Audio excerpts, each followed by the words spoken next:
Hello friends, welcome to our channel. Today we're going to take a look at another horrible case with you. The case of Michelle Davis. Michelle Ann Corner was born on December 15, 1966 in Iowa. By 2008, she was a 41-year-old mother of 3 living in Des Moines. Her divorce from her husband, Randy Davis, was nearly finalized, and she had taken steps towards starting anew. Michelle had moved into her own apartment and obtained a restraining order against Randy. This marked a significant turning point in her life. However, the years leading up to the divorce were tumultuous for the family. Michelle, described as friendly and adventurous, with a passion for motorcycles, she was a respected and authoritative secretary at a trucking company. On September 11, 2008, Michelle having finally escaped the burdens of her troubled marriage. Colleagues noted the change in her demeanor since her separation. Michelle left work around 4:30 p.m., but her newfound freedom was short-lived. Just after she left, 911 operators began receiving calls about an accident on Interstate 235. A Mercury Sable was found upside down, with Michelle, still wearing her seatbelt, unconscious in the driver's seat. Paramedics rushed to the scene, but sadly couldn't save her. Michelle Davis was pronounced dead. After arriving at the scene, the police initially believed that Michelle lost control of her vehicle, resulting in an accident. However, they quickly ruled out this theory the next day. Forensic experts determined that Michelle's death was not caused by injuries sustained during the rollover, but rather by a gunshot wound to the head. The bullet was extracted and sent for analysis in the hopes of identifying the perpetrator. As they waited for the results of the ballistic examination, local authorities took precautions to ensure public safety. They considered the possibility that Michelle was a random victim and that the shooter might strike again. To address concerns, the police increased patrols in the area. Once it was clear that Michelle's death was not an accident, detectives revisited the crime scene to search for clues. Unfortunately, their efforts yielded no results, as they found neither the cartridge case nor any other evidence to aid in the investigation. The police initially thought Michelle was the victim of a car accident, so the traffic services cleared the site, potentially destroying any evidence. Despite this, the detectives remained hopeful that they could still find answers by reviewing traffic camera recordings. These recordings often help solve cases, and this one was no exception. The investigators started studying the recordings from the traffic cameras, focusing on the one closest to the crime scene. They rewound the recording to the time when people started calling 911. After half an hour, they found what they were looking for. The video showed Michelle's car lying upside down, but the footage was of poor quality, resembling a slideshow with separate pictures and intervals between them. Michelle Davis's family was shocked when investigators revealed her death was not an accident. Her father, Michael Lee Corner, was particularly devastated, having lost another daughter, Cheryl Sue, in 1965, at just 1 year old, and now dealing with the loss of a second child. Michelle's family described her life as having changed significantly in recent times. Despite having no financial problems, they suspected that her husband, Randy Davis, might have been involved in her death. Their divorce was almost finalized, and Michelle had filed a restraining order against Randy. This revelation led the investigators to consider Randy as a potential suspect. Meanwhile, another detective spoke with Michelle's colleagues at her workplace and discovered that she had been in a close relationship with a man named Matt Jorgensen, who was also a colleague. This new information added another suspect to the investigation, as the police sought to understand the complex circumstances surrounding Michelle's death. According to Michelle's friend, Michelle and Matt Jorgensen had mutual feelings for each other. However, since Michelle was going through a divorce from Randy Davis, they kept their relationship private, only sharing it with close friends and colleagues. When investigators spoke with Matt, he openly discussed his relationship with Michelle and provided a detailed account of his whereabouts on the day of her death. He claimed they never had any arguments or fights. The police verified his alibi, and he was subsequently eliminated as a suspect. The ballistic examination revealed that the murder weapon was a .22 caliber rifle, and experts determined that the shot was fired at close range. Given that the crime occurred on the interstate, the police believed the shooter was likely in another vehicle that was driving alongside Michelle's car. This new information led to the emergence of a new suspect in the case.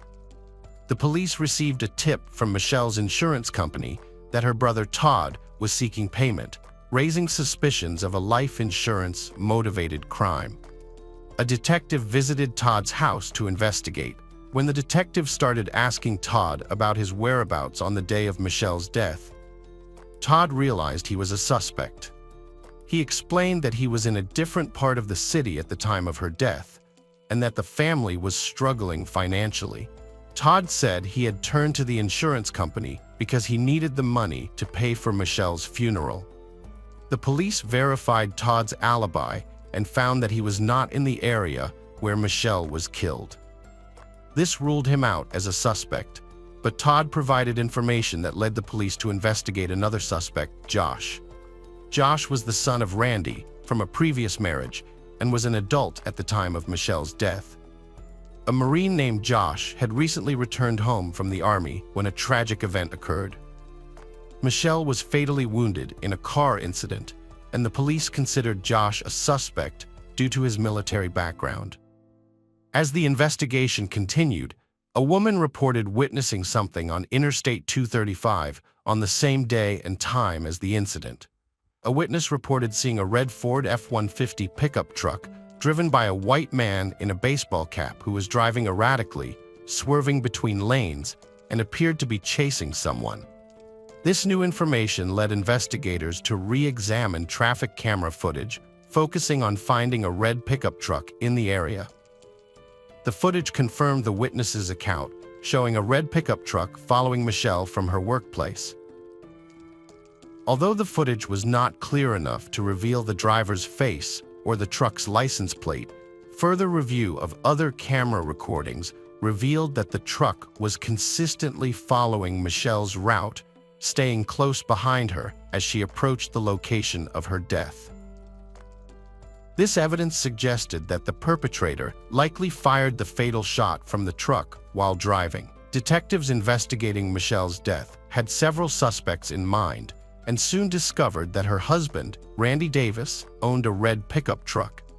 They immediately visited his house, but found only his son, Josh, who was a Marine trained in handling weapons, and had access to his father's vehicle.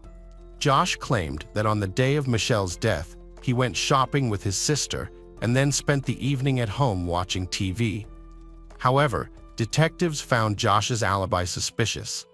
According to Josh, the divorce proceedings between Michelle and his father were challenging, partly due to Michelle's demand for half the house's value. Josh also stated that his father arrived home around 5:30 p.m. that day. The conversation with Josh revealed that he might have had a motive for the crime, as he was upset about Michelle trying to take part of his inheritance during the divorce. This led detectives to view Josh as a potential suspect with a possible motive. Meanwhile, the police canvassed shops and gas stations along the route from Michelle's workplace to the crime scene, hoping to find additional surveillance footage.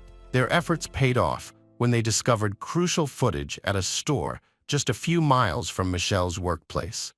On September 11, 2008, the day Michelle died, a red pickup truck arrived at the store at around 4 p.m. The truck was registered to Randy Davis. The police needed to determine who was driving it that day.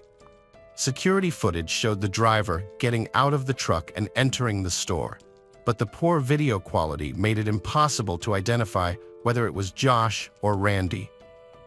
The man disappeared from view for a while, then reappeared, made a purchase, and left the store. It's worth noting that this all happened at 4 p.m., while Michelle left work at 4:30 p.m. The police continued to analyze the footage and found that the pickup truck returned to the store several times over the next 30 minutes, but but the driver didn't get out of the truck on these subsequent visits. The truck's final appearance near the store coincided with Michelle leaving work. Despite being unable to identify the suspect, the police tried to contact Randy Davis again. This time, he responded and came to the police station. The investigators informed Randy of his rights and made it clear that he was not under arrest. Randy agreed to cooperate and answer some questions. When asked about his activities on September 11th, Randy mentioned that he was going through a difficult divorce with his wife Michelle, with whom he had been married for 17 years. Randy claimed to have worked as a carpenter and was at work on the day of the incident. When questioned about his return time, Randy initially hesitated before stating that he arrived home at 3:45 p.m. However, this statement contradicted the surveillance footage and Josh's testimony, which indicated that Randy arrived home around 5:30 p.m.